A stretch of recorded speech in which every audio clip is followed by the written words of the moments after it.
Ni Mutino uratigire thukuru wa muthingi wa Moi Bridge Baptist Mission kaunti-ini ya Uasin Gishu na igutha inene thutha wa arutwo 12 kuguirwo ni kioro kia irima riria marathakaga hakuhe na kioro kiu na gucoka gutigwo na nguraro njuru kuria marahonokirio ni andu a wendi mwega aria maramatengereria thibitari wa Moi. Mtoto wangu alikuwa bado yuko nyumbani kwa lunch time.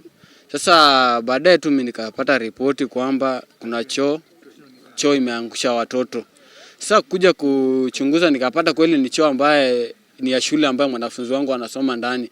Lakini kuja kufuatilia ukweli nikapata kumbe mtoto wangu hajaanguka ndani, but mtoto wangu alikuwa bado ako nyumbani, lakini wenzake walikuwa wako shuleni nao walikuwa wakichezea pale kwenye choo.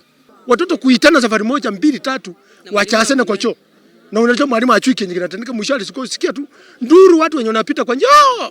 Nduru hivyo watoto wameanguka ndani ya choo. Na hata mwenye kuna chama tu mmoja mwenye alisaidia. Hata yafaa serikali ifuatilie sana.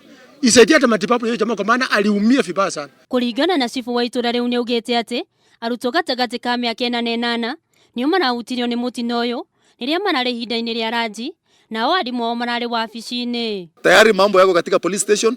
Mwalimu na muhusika ambaye ni mchungaji wa hapa wameenda kuandika taarifa ili tujue negligence ilitokea wapi katika ujenzi, katika walimu ambao waliruhusu watoto wengi waende kwa choo safari moja ama nini litendeka. Oho ni ogirire na kuga ati thukuru ni ugukorwo kihigwo kwa ihinda o riri uthuthuria uratwarithio na mbere kuria mwene thukuru yo hamwe na arimu matanyitwo gucokia ciuria cigimaine na Mutino ucio. Kama walianza hii shule bila wale ambao wanahusika wajue, lakini sasa kuanzia leo ili shule tutalifunga ili kwamba uchunguzi uweze kufanya. Wale watoto wamekuwa wakisoma hapa wataenda kwa mashule zetu zingine za serikali ambazo ziko karibu, ili sasa hatua iweze kuchukuliwa ifaayo. Tunataka tu tayari mambo yako katika police station.